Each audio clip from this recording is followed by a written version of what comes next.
Very good afternoon to all the eminent educationists in the hall. Thank you so much, sir, for giving me this opportunity to say something about it. This is the second day of the conference and fourth technical session.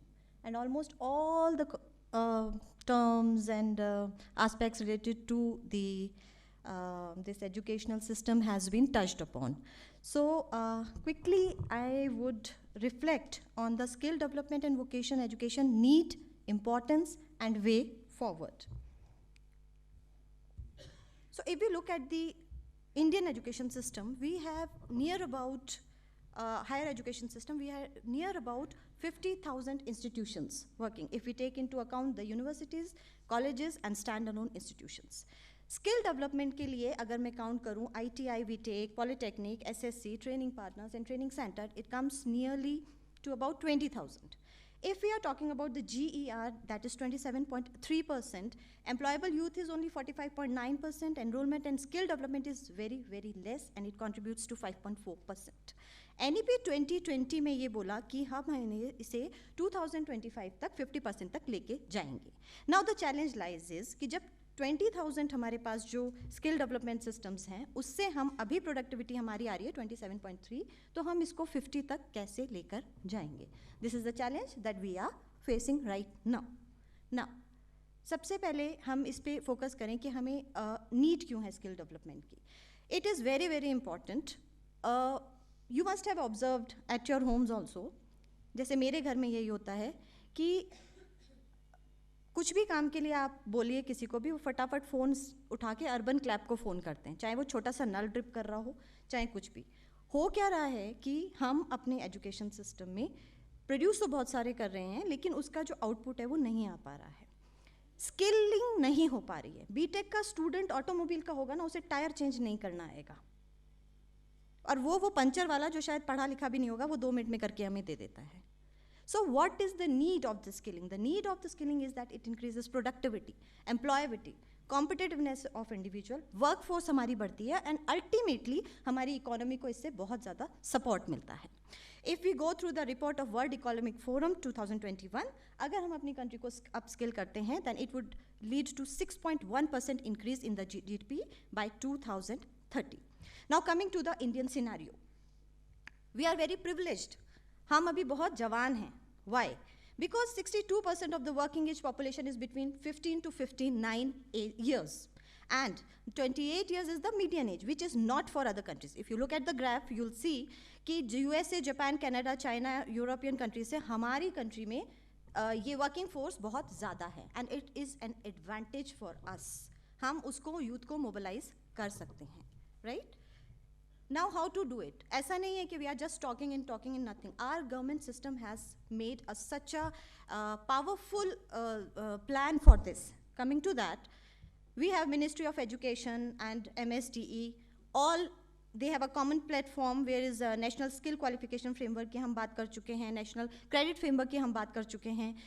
All the organization you are well acquainted with it. आप लोग सब वहीं से हैं, holding very senior positions there. AICT, UGC. Schooling में NCRT, PSS, CIV, Bhopal, which is doing an excellent job, Polytechnics, BOSSE, CBSE, NIOS, and other school boards, all of you are here. Coming to the MSD, we have NCVT, NCDC, DGT, skill sectors, training partners, ITIs, everyone. So it is a compact system. Government की जो policies हैं, they are at very, very different levels as well. Many of them, National Policy Skill Development 2015, 2019, National Education 2020, National Credit Framework, we all know about it. But problem कहाँ है? Challenges तो हैं. Challenges तो हैं. क्या challenges हैं? वो भी हम सब जानते हैं. Let me give a quick refrain of that. Skilling is not linked with higher education. आज एक ITI का बच्चा आता है, क्या आप उसे स्टीफन्स में admission देंगे? No. There is no vertical movement. It is not there. Infrastructure. I want to get my student into some eminent guest was yesterday talking about Dronacharya Academy, if I'm not wrong. मैं अपने बच्चे को करवाना चाहती हूँ, drone कहाँ से लाऊंगी, वो ड्रोन उड़ाने की जगह कहाँ से होगी. मैं अपने बच्चों को वेलनेस एंड ब्यूटी में ट्रेन करना चाहती हूँ. I need a setup for a parlour. हवा में तो मैं उसको नहीं कह सकती कि ऐसे फेशियल करो, ऐसे फेशियल करो. Practically, infrastructure is required for every skill that we are imparting. Practical training is required, limited industry participation. Suppose I want to get a child into some mechanic thing और मैं मारुति से अपना वो करती हूँ. अब प्रॉब्लम ये है कि मारुति के पास सिर्फ यही काम तो नहीं रह गया कि वो हमारे बच्चों को ही ट्रेन करते रहेंगे. They have their own limitations. We should understand this also. We cannot throw ball in others' court all the time. We have to understand the limitations of each and every setup which is there. And the very biggest thing that I feel is skilling yet to emerge as an aspirational career path. One simple question. आप जितने भी लोग यहाँ हैं, कौन चाहता है कि उनका बेटा या बेटी इलेक्ट्रिशियन, AC रिपेयर और प्लम्बर बने? Please raise your hand. None. कोई नहीं चाहता. Would you introduce as your son-in-law ऐसे? ये बहुत अच्छे प्लम्बर हैं, हमारी पूरी सोसाइटी के नल यही ठीक करते हैं. No. We will not do that.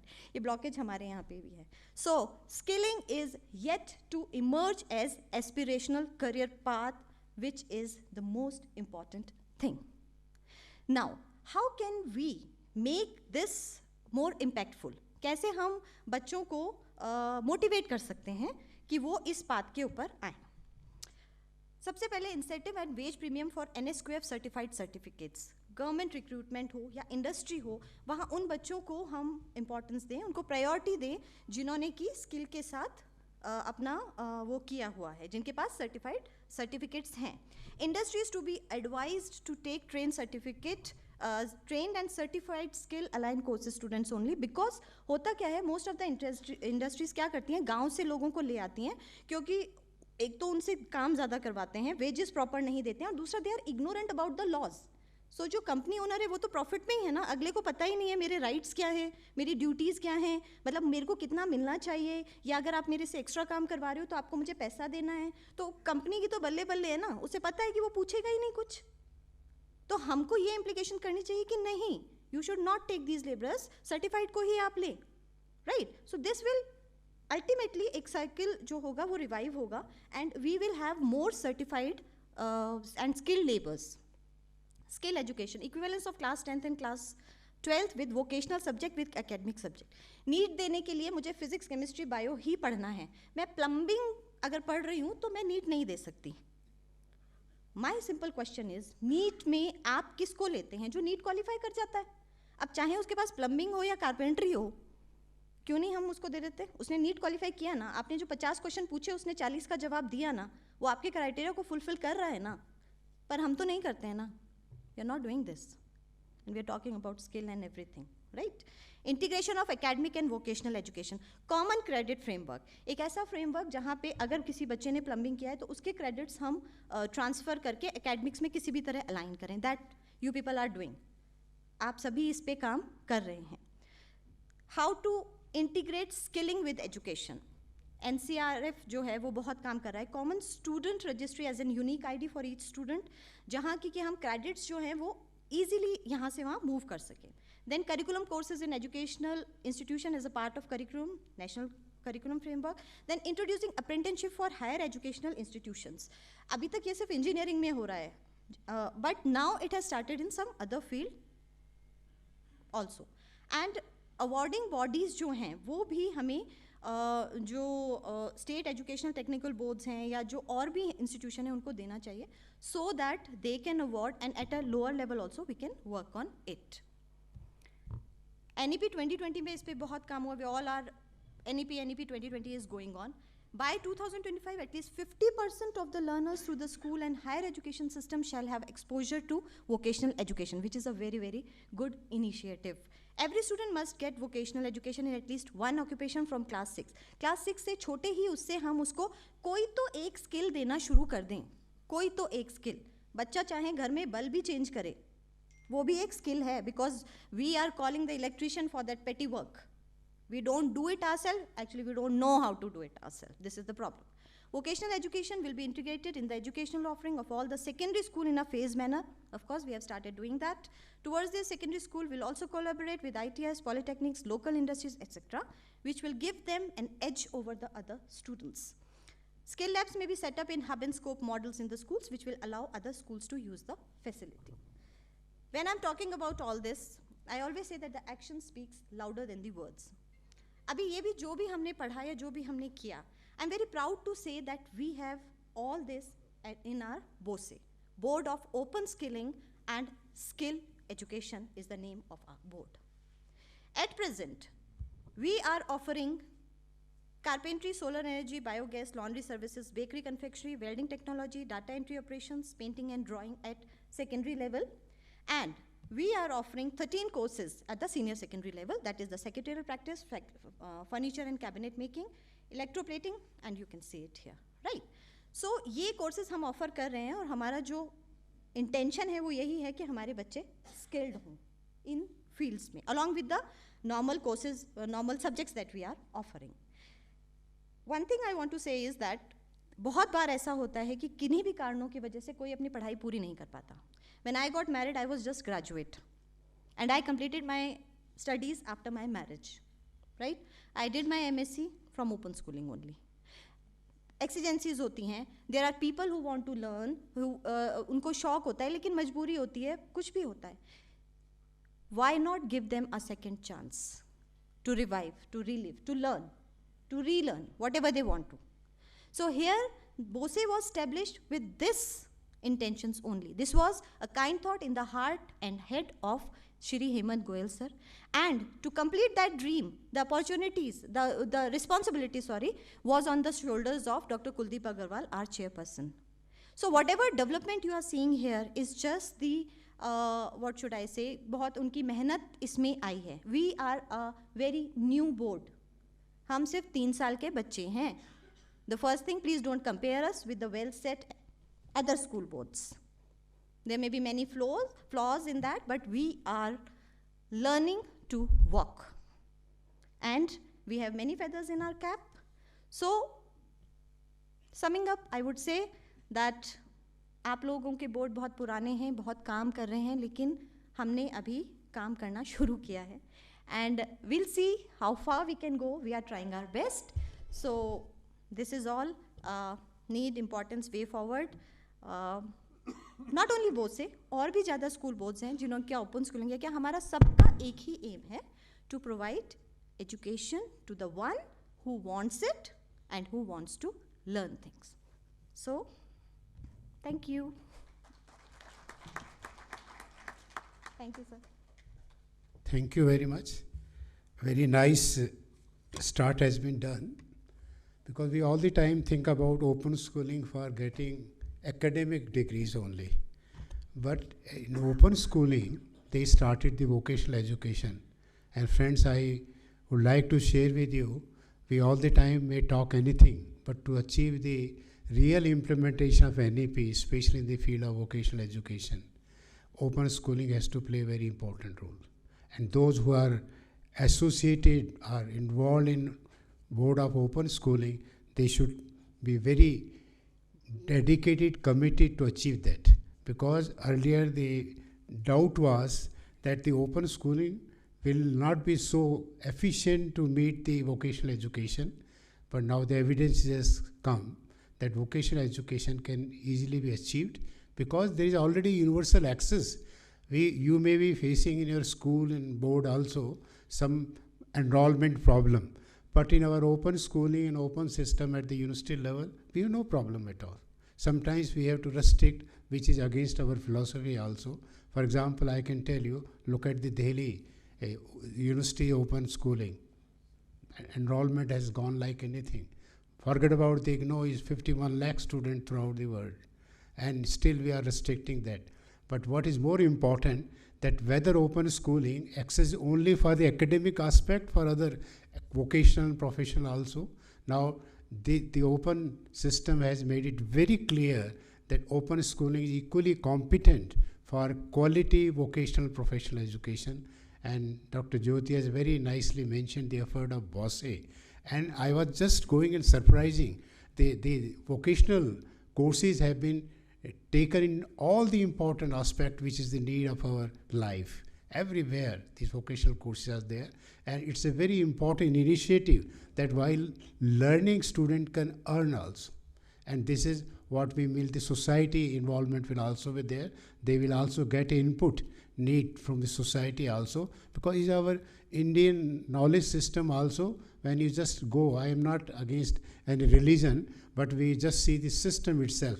In our Rishikul and Gurukul also, the student was asked to go and interact with the society, bring bhiksha. So this is the earning part of that time. And here the vocational education can play a very important role. We should not rate vocational education in Fair 1 is very, very important. And therefore, the open schooling has provided this opening. So I can tell you that most of the problem of the society to get a quality education and equality of opportunity to all which are really left behind will be met. I really very happy the attempt and has been made very sincerely by BOSSE and congratulate them. Now I request Dr. Kuldeep Agarwal.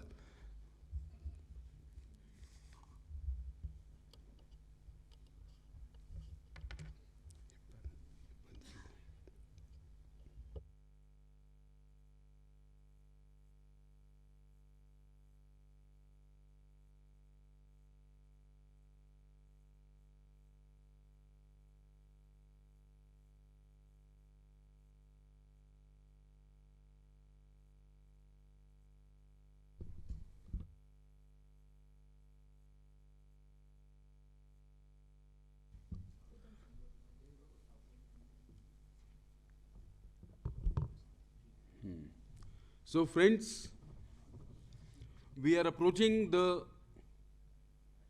more or less the end of the conference. Of course, tomorrow also is there, but today afternoon also, but more or less I said.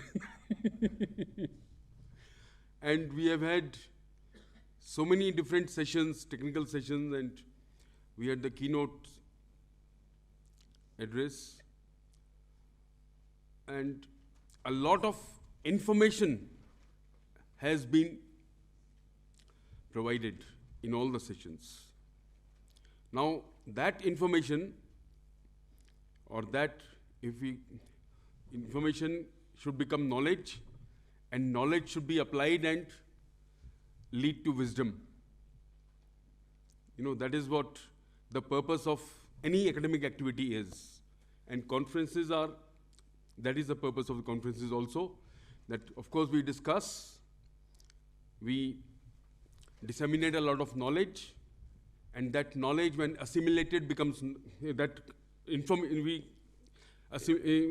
information assimilated becomes knowledge, and then we go back and we try to apply it in our work, in our field, and then those experiences make us wiser. And of course, even when you are discussing here, you are supposed to, as I said yesterday, you are enthused and you are, you become wiser when you go back. You can do many things better than what you were doing earlier. So now, as has been said by Professor Sharma also, the mindset has to change. You know, in Indira Gandhi National Open University is supposed to be a global university, and nobody, and the degrees of IGNOU are accepted globally. In UK, the Open University is supposed to be at par with Cambridge and Oxford. Nobody says that UK Open University is any less. Similarly, at the schooling level, though at the higher level, open system, the open and distance learning system has been accepted quite a bit. But at the school level, still the mindset is that only that the open schooling system is only for the failures. That is what the mindset is. But as rightly said, open schooling system can also provide quality education. And when it comes to numbers, the formal system has limitations. The formal system has limitations for numbers, no? You can't, in a classroom, there is a limitation. You can only keep students up to some level. Though in our country, in schools, we have 70, 80 students also, which is not right, but then it is there. The open learning system is the system which will provide universal access, can provide universal access, and also for quality education. Not only access, but for quality education also. So now let us take a look at what NEP is saying about this. Why is this so dark? Anyway, it is 6.1. Can this become brighter?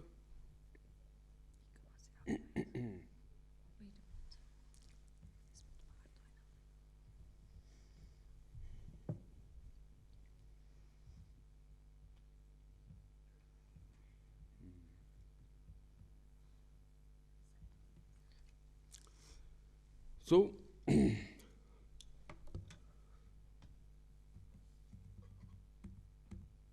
वो ये क्या हो गया? ओहो.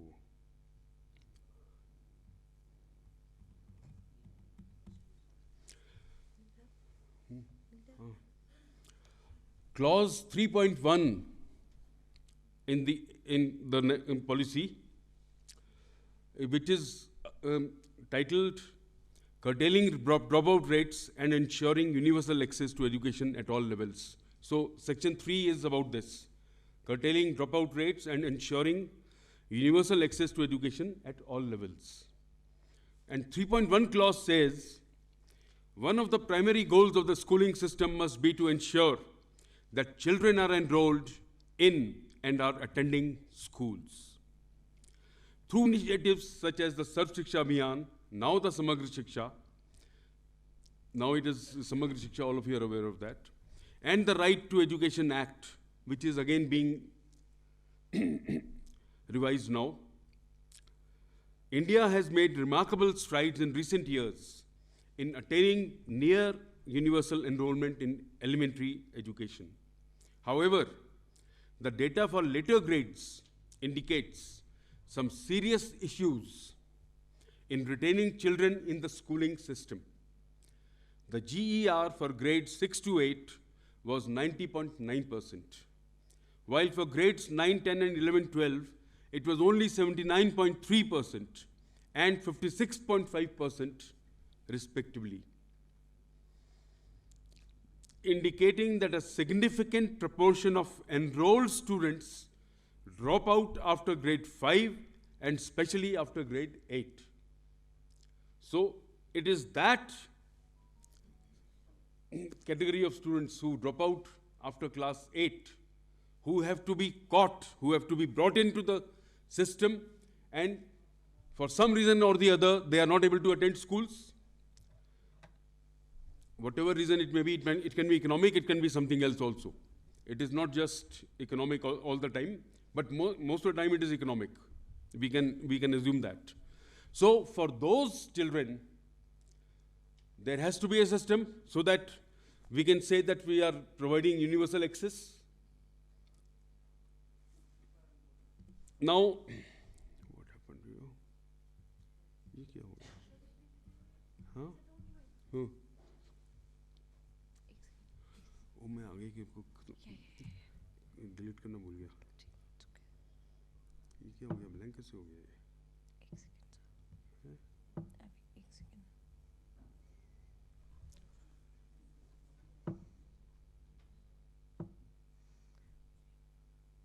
ये वो same आ रहा है तो. हाँ.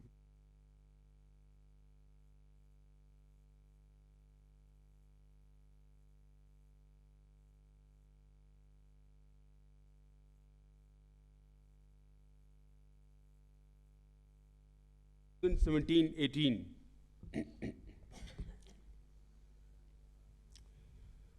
The number of out-of-school children in the age group of 6 to 17 years is 3.22 crores. This is a very high number. Of course, in our context, in our country, it is percentage-wise, it is not so much.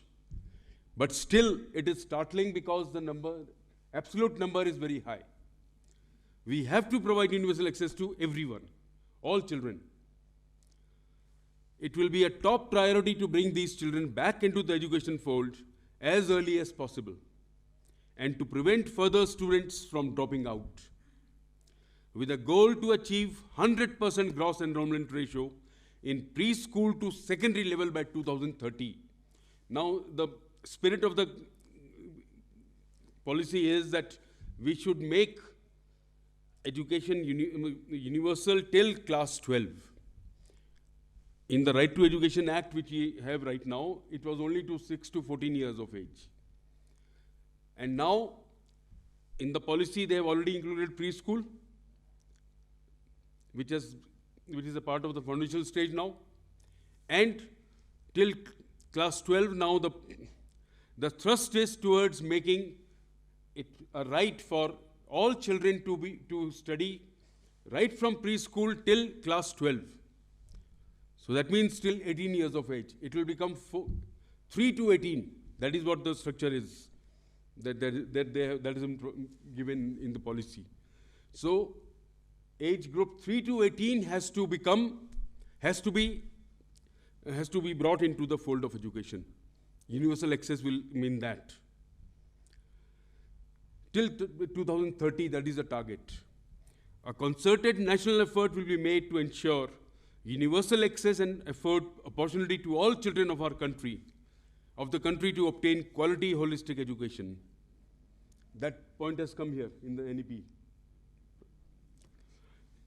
Quality holistic education, including vocational education from preschool to grade 12, including pre-educational also.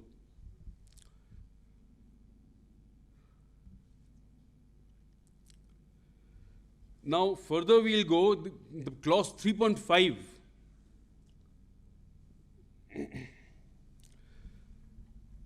It says, to facilitate learning for all students with special emphasis on socio-economically disadvantaged groups, the scope of school education will be broadened to facilitate multiple pathways to learning involving both formal and non-formal education modes. So non-formal, open schooling is non-formal, right? So that is also a part of the policy. Open and distance learning programs offered by the National Institute of Open Schooling and state open schools will be expanded and strengthened for meeting the learning needs of young people in India who are not able to attend a physical school. NIOS and state open schools will offer the following programs in addition to the present programs. In NIOS, we have a open basic education program, which is A, B, and C level. A is equivalent to class 3, B is equivalent to class 5, and C is equivalent to class 8, which is already running in NIOS. I was director at NIOS earlier. I retired from there 7 years back. So this program is already there in NIOS, and now the recommendation is that state open schools should also start this. Secondary, and apart from this, of course, they are saying they will offer the following programs in addition to the present programs: A, B, and C levels that are equivalent to class grade 3, 5, and 8 of the formal school system. Secondary education programs that are equivalent to grade 10 and 12. Vocational education courses programs, and adult literacy and life enrichment programs. All these are running in NIOS already, all these. Right from its inception, or by and by they must have come, but 1989, NIOS became a separate autonomous body. Before that, it was a project of CBSE under the name Delhi Open School for 10 years, and then in 89 it became autonomous. So vocational education course and programs, and adult literacy and life enrichment programs also. All these are running in NIOS already. States will be encouraged to develop these offerings in regional languages by establishing new, strengthening existing state institutes of open schooling. So the policy is clear about this fact that only open schooling system can lead to universal access. Only open schooling system can bring the dropouts, bring the children who are out of the education system into the fold of education and provide quality and holistic education. So open schooling system has been accepted by the policy as equivalent to formal schooling system. It was already there, but now the emphasis has come. Now the emphasis is there now. Now they have talked about SEDGs. What are SEDGs? Let's look at that. 6.2 clause says that socio-economically disadvantaged groups, SEDGs stands for socio-economically disadvantaged groups, can be broadly categorized based on gender identities, particularly female and transgender individuals, socio-cultural identities such as scheduled castes, scheduled tribes, OBCs, and minorities, geographical identities such as students from villages, small towns, and aspirational districts. Actually, I don't know what are aspirational districts. Anyone knows? Can anyone tell me what is aspirational district? Yes.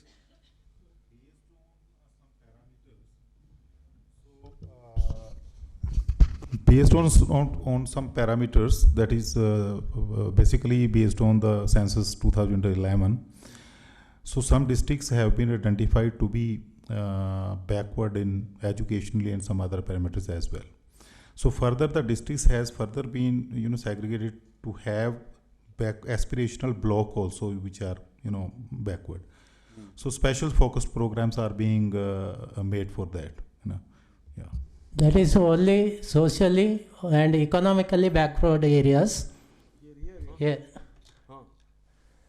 Socially and economically backward areas are recognized by the government, and some special programs are providing there.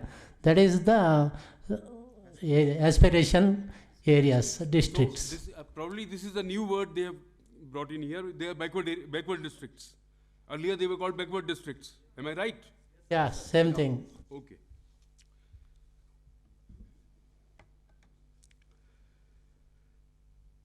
Disabilities, including learning disabilities. Of course, Divyangjan, yesterday also I had mentioned it.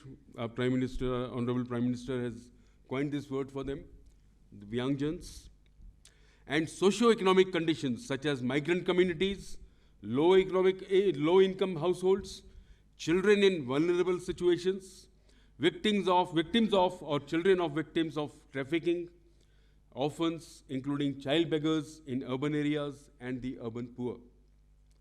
While overall enrollments in schools decline steadily from grade 1 to grade 12, this decline in enrollments is significantly more pronounced for many of these SEDGs, with even greater decline for female students within each of these SEDGs, and often even steeper in higher education. But right now we are talking about school education only. So these are the SEDGs who have to be given special attention because dropout rates are higher in these groups. Now, this is my last slide. I will not take much time. We will go for lunch because we have to be in time for the governor at 4 o'clock. So we can't afford to be late. So, role of open schooling, that is what we were talking about. Professor Sharma has already talked about it quite a bit.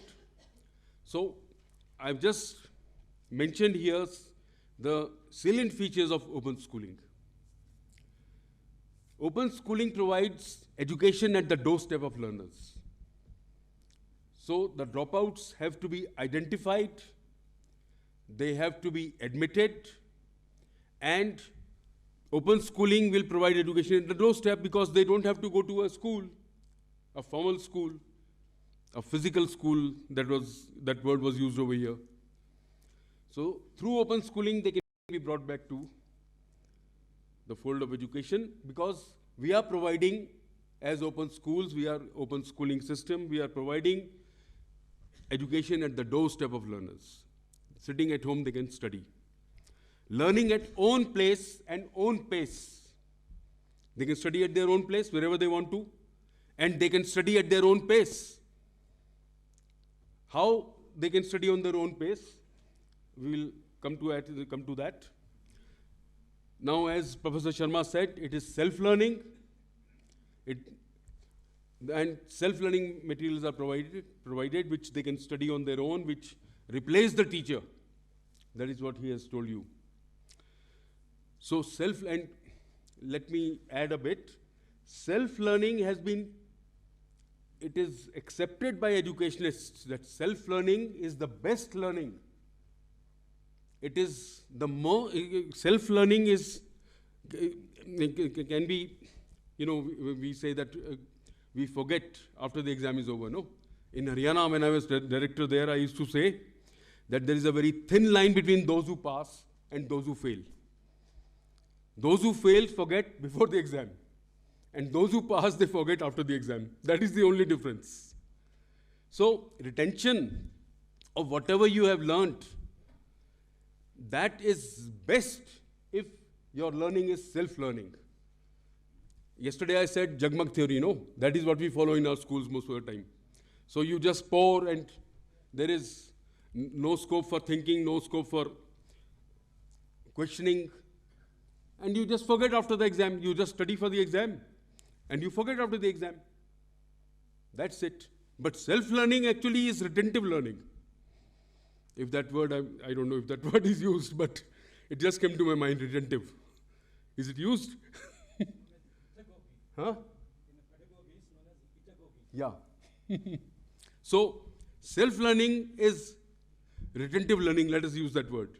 Though I know it is not used much. Huh? It is not used anywhere, but. And yesterday we were talking about learning to learn in the philosophy of NEP. When it is self-learning, you have to prepare learners for lifelong learning. That is also, that word is connected. These three concepts are connected: self-learning, learning to learn, and lifelong learning. Lifelong learning will take place only if you have learned how to learn on your own. How to learn. And when you know how to learn, then you will, of course, keep on learning all your life. On your own, self-learning will be there, and you will keep on learning all the time. Like at my age, at 67, I am 67, I'm always learning new things. I didn't know this word, aspirational, so I asked.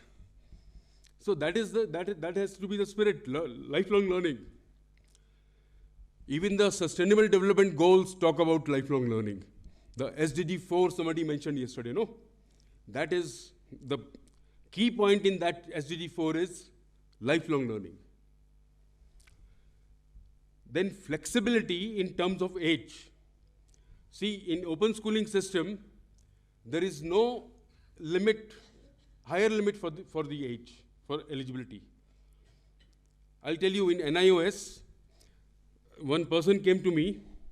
He had retired from government service as section officer.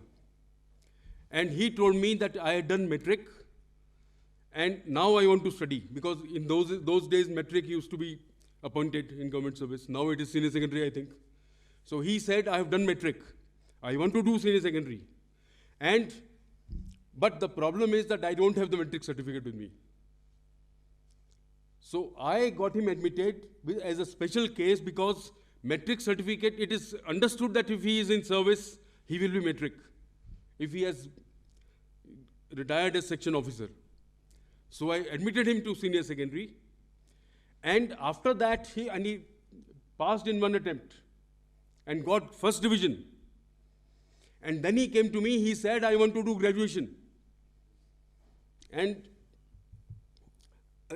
over there also there was this problem that he didn't have his metric certificate, he wasn't getting admission. So I gave him a certificate, and either School of Open Learning in Delhi University or IGNOU, he was trying to get admission. I gave him a certificate. I don't remember now what I wrote in that. But I think he must have got admission on the basis of that certificate, because he didn't come back to me. But he had told me before that that before he dies, he wants to do PhD. He told me that. So this is lifelong learning. No, there are people like that. And there are so many people who keep on doing different courses all their lives. So flexibility in terms of age. In the formal system, it is not possible. Upper age limit has to be there. Then flexibility in choice of subjects, which will come into formal system also now. After this policy has been implemented fully, there will be no problem in choice of subjects. But open learning system has right from the beginning given this opportunity to students that they can learn, they can choose any combination of subjects, irrespective of streaming, science stream or art stream or commerce stream or vocational stream, which will come into formal system also now. This policy has. And then number of examination chances. We were talking about 2 examinations in a year, and the boards are afraid to do 2 examinations in a year. In the open learning system, we are doing 2 examinations in a year, and we give 9 chances in 5 years to the student, to the learners to pass to get the certificate, to be certified. And so we have a system of credit accumulation. If he or she passes one subject, the marks for that subject are kept, and in the next exam he can again appear, he or she can again appear, and so on till he or she passes the required number of subjects. So 5 subjects up till now, but in future it will change. In secondary it will become 10, and in senior secondary it will become 6. We all should be prepared for that. That is a recommendation in the policy. So credit accumulation, and then we have transfer of credit also, which again this policy is talking about in some way or the other. If you have done one course in a program, you do one course from some other, at least at a higher level, they have talked about it. You do one course from one university, and then you do another course from another university. Credit transfer. The credits from one university will be transferred to the other. This is happening in advanced countries even now. But we have talked about it in this policy. So we already have this system of credit of transfer. Supposing a learner has passed 2 subjects from another board, we admit that the student, and we transfer the credits of 2 subjects and allow him or her to appear for 3 subjects here. He or she fulfills the criteria for certification, and we certify. That is happening in NIOS, that is happening in BOSSE, and I think in all open schools it must be happening. So these are some flexibilities that will help the child, the learner, to learn at his or her own pace and own place. Then we have part admission also. This some regular boards are also doing, formal system boards are also doing. For example, for becoming a pilot, you need physics, chemistry, and maths. If a student has not passed physics, chemistry, maths earlier, he or she can come to the open schooling board. Even CBSE does it, I think. He or she can take admission in 3 subjects and get the certificate of 3 subjects, and it is accepted for the pilot courses, the training programs of pilots. So part admission is also allowed. But this, I think, some formal boards are also doing. In Haryana, we had started doing it. Earlier, it was not there, but it came to my notice that this is possible, so we did it. Now, target groups are, of course, all ACDGs. We have already talked about that. out of school children, we already talked about that, dropout children and adults, gifted and backward children. Now this is a point. Though the formal system, it caters to the mythical average. It does not cater to the gifted and the backward. Only the average are catered to. And many gifted children also, who are very good in studies, even they are not able to fit into the system. They become misfits. Many students like that are coming to NIOS. I don't know in BOSSE, I have not analyzed, but many such students are coming to NIOS. Those who are very good in studies, but they could not tackle the formal system because they want an advanced kind of learning and they want to learn at their own pace. So they also come here. And backward, of course, those who are backward, they cannot cope with the formal system. Then failed in compartment students, I've already talked about it. Those who fail from another board or get a compartment, they can take admission here and get the certification. So, with these flexibilities, with this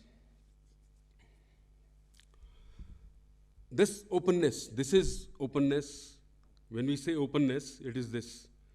Distance education and open education, they are different.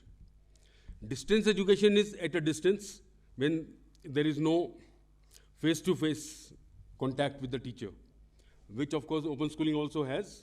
But there can be a system which is at distance, which we used to have earlier. There is no contact, face-to-face contact regularly, but the conditions were the same as the formal system. Like the correspondence courses we used to have. The conditions were the same, but it was at a distance. There was no contact with the teacher.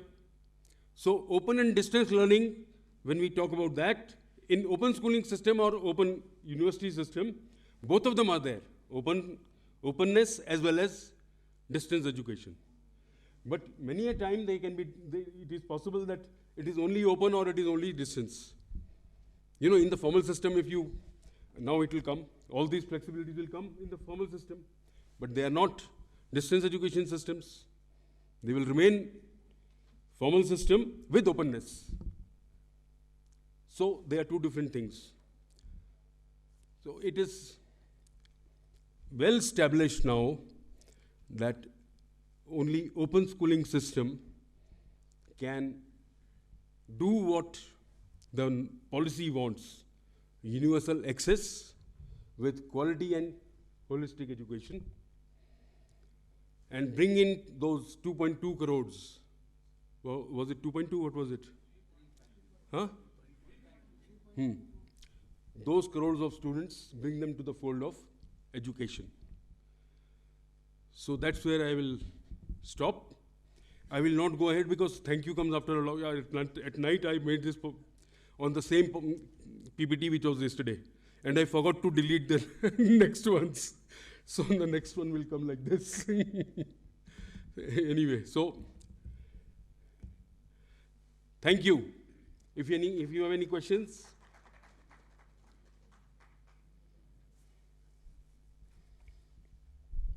Thank you, Dr. Agarwal.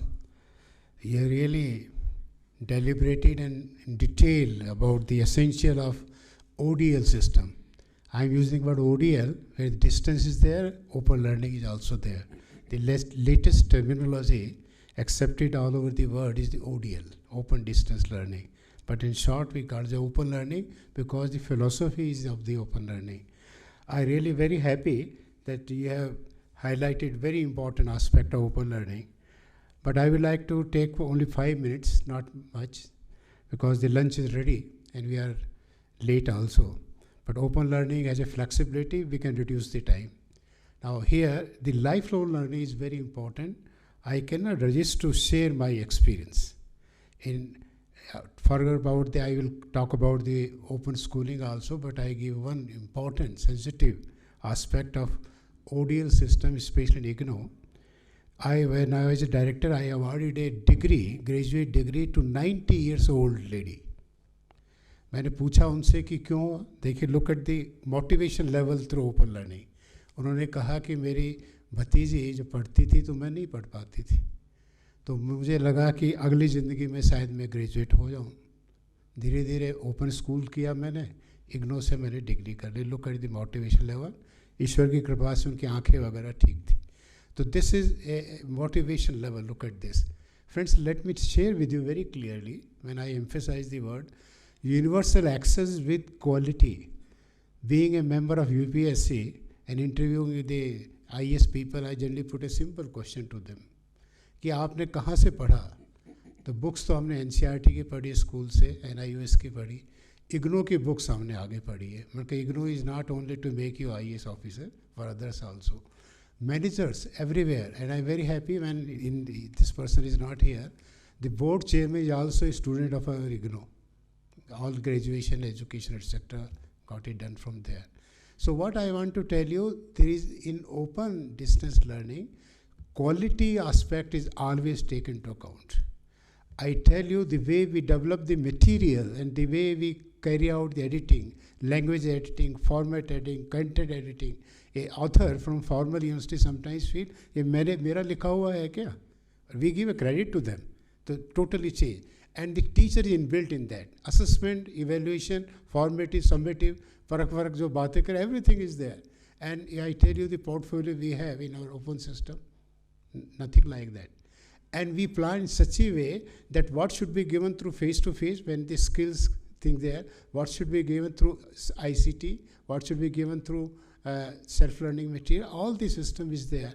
And according to the need, we generally call, I use the word sometimes, that is a cafeterian approach open learning. The cafeteria में आपको जैसे आप खाना खाते हैं, आपको ये चाहिए वो ले लीजिए. We have wide spread things, and whatever mode, whatever senses you want to apply. Suppose you are very learning style, we talk all the time. You are busy in getting the print material, you will get it. You want video program, you will have it. You have the teleconferencing, you will also have it. And again, the different systems of evaluation are also there. Project method, experiential learning, everything are included. Unfortunate thing is that we don't understand the open learning system. Everybody is after the formal education, but in future also, formal education will not be in position to satisfy the need and requirement of the society. And the state have been requested through national education policy also, just like state open university should be open in all the state. State open schools should also be open in all the state. And the certain limitation of the enrollment can be taken care by the open schooling. In addition to that, very important, financial aspect will also be taken care. I tell you, I was in the management committee of Open School Delhi University as a open learning school also. The money we earn from the student with a minimum amount, such an amount we are supporting the formal university. In this pay commission came to IGNOU, I tell you as a director, we will take time to implement this financial aspect of the teachers. I told the minister, don't worry sir, we have a lot of money. We are worried about you because we get money from IGNOU also. So the financially, because there is a large number of students and you are facing a different type of situation, financially you will be at position also. So I also request boards also state that please try to encourage open schooling and they can provide quality. Both are just like formal and open schooling will assist each other, will facilitate each other to meet the need and requirement of the society. And this lifelong learning continues, as Dr. Agarwal has clearly mentioned about this. And we in NEP, we talk about this different grading system, transfer of credit, etc. In open schooling, and Dr. Agarwal will clarify further when he was director in IOS, there is already a transfer of the credit. In IGNOU, we followed long back, and the same thing is being repeated, and in formal board and university are talking, is it possible? What are the challenges to meet that? But you go and learn from the open universities, they will tell you how to deal with this. And of course, there is one I mentioned sometimes, at the planning commission also, there is an open system and formal system, there is a difference. An open system is easy to get in, difficult to get out. We ask everybody to come to us, but we will not till you achieve the quality. We will not pass easily. But here in a formal system, you enroll, it's difficult to get in, but it's very difficult to get out. You keep on feeling unsuccessful also. So, and we have seen so many colleges and schools, good top level schools, we conducted a survey. 80% students have been admitted. In the board, what happened? 60%. Because you're a school teacher and you have failed.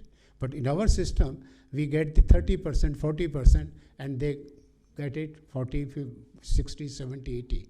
So it's easy to get in and difficult to get out. Why? We provide all the opportunity, flexibility is there. We don't compromise with the quality. When they reach at this level, then we give the certificate of passing that. Friends, thank you very much for patience. This is still open for any question, any doubt. You are most welcome. And Dr. Agarwal and Dr. Jyoti, I really thanks to them.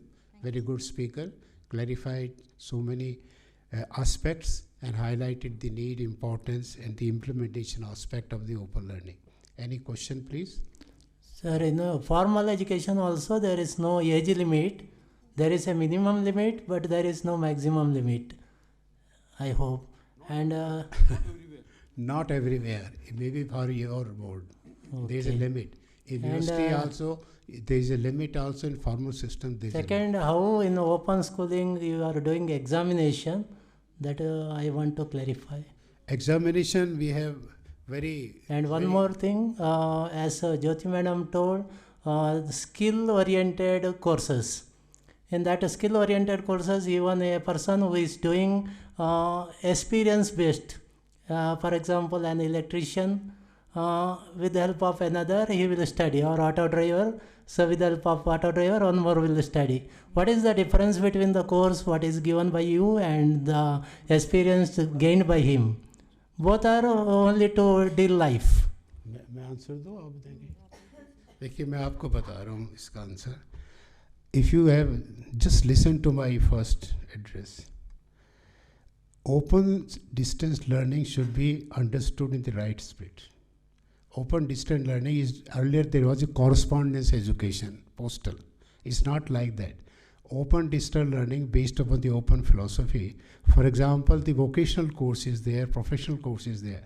We sit together when we plan any course, what input it should be given, skills are needed, and what aspect to be competency based or academic aspect. According to that, when a person, an electric engineer is there, that person will be associated with IIT Delhi also. We have the study centers, and the practical component, skill development will be taken care there. We'll monitor that. We tell the whole system how to look after that. And for academic aspect, we have other academic counseling also. So open distance learning is not everything as it is distance in learning. So we try to analyze all the component. Accordingly, we have various input. We in NIOS also, and here in BOSSE also, AIs are also there. The purpose of AI is to look after the face-to-face interaction, which are very essential also. So electrical engineering in the vocational course or any vocational one, they have AI centers and they give specific, these 2 credit practical will be done this way, and this is our monitoring system. If a student has not completed so many hours, not given evaluation clarified, will be stopped there, again one has to repeat it. So we have a system to analyze all the components of any professional course. Accordingly, we have the credit, this practical component, take care of practical aspect, face-to-face interaction. We also have science courses also, laboratory, etc. You will also put a question, how can distance education look after the labs? In IGNOU, we have the labs, but still we are associated very important universities, IITs, and the colleges also, they take care of our BSc and MSc courses, practical aspect. That is a well-defined system.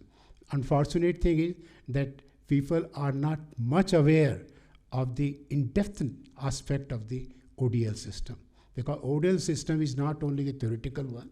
Therefore, we have so many graduates and postgraduates who are engineers also. Although for the time being, we are taking care of the professional development and providing advanced diploma for doctors also, those who are MDS, MBBS also. But the regular feature, face-to-face, we need 100% face-to-face interaction. We are not considering those courses for the moment.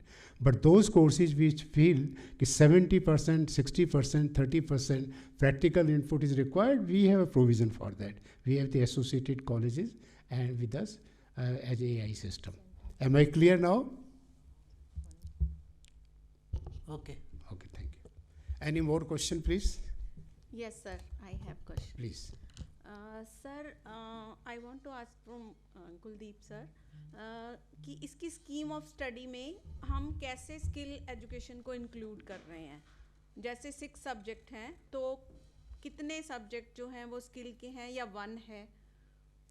Secondary level पे NEP में हाँ जी. There are 6 subjects, okay. वो 10 subjects now. अब जो होंगे उसमें vocational subject is compulsory. Compulsory. And what we have done is, right from the beginning, we have made out of the 5 subjects, अभी तो 5 थे ना, हाँ जी. out of the 5 subjects, we made 1 vocational subject compulsory. ठीक है sir. Though probably we have not stuck to it strictly, but now we will do it okay sir. because it has to be done. Practical exam वो study center में होगा, हाँ. हाँ. Framework ये कह रहा है कि जैसे जो स्किल पहले ही उसके पास है हम उसको भी सर्टिफाई कर सकते हैं. तो क्या हम अपने एकेडमिक सब्जेक्ट्स देके जो उसने पहले से अचीव किया है क्या हम उसको भी सर्टिफाई कर सकते See, this is called RPL. Okay. Recognition of prior learning. या It is very much prevalent in other countries. Okay. But here it is not so prevalent. Okay sir. So now I think the policy is talking about it. या So we can recognize, it has to be systematized. Actually, it is not systematized at all in our country up till now. हाँ I जी. don't know if there are islands of such institutions who do it. But in NIOS, in 2002, we had experimented with it. इससे बहुत सारे रास्ते बच्चों के लिए खुल जाएंगे बिकॉज जो लोग ऑलरेडी प्रोफेशन में तो हैं बट सर्टिफाइड नहीं है इसके लिए कुछ गवर्नमेंट जॉब्स कुछ और चीज़ें हैं जो वो उनसे डिप्राइव रह जाते हैं. तो open school can done a lot for them. RPL हमने 2002 में कर दिया था NIOS में, ओके. लेकिन वो ज़्यादा चला नहीं ओके. क्योंकि there were not many takers for that. हाँ जी. But now it has come into the policy, so now it will have to be systematized. बिल्कुल सर. सर एक NOIS में जो ITI स्टूडेंट्स हैं उनके लिए जो ट्रांसफ़र ऑफ क्रेडिट है एकेडमिक्स के लिए दे के सेम टाइम पे उनको सर्टिफाई किया जाता है. सर क्या वो बहुत सक्सेसफुल आइडिया है या? वो ITIs के साथ हमारा MOU हुआ था, मैं जब था तभी हुआ था वो. हाँ जी. And those who are doing ITI, they can take up one or two languages okay sir. and pass those subjects with us with NIOS, and then they are certified. Okay. तो फिर उसके लिए बाद में हाँ जी. हाँ जी. तो वो मल्टीपल एंट्रीज के लिए बच्चा रेडी हो जाता है. ठीक है. Thank you so much sir. Thank you very much for patient listening, especially for those who raise certain queries. We are thankful to them. Thanks a lot. Thank you very much.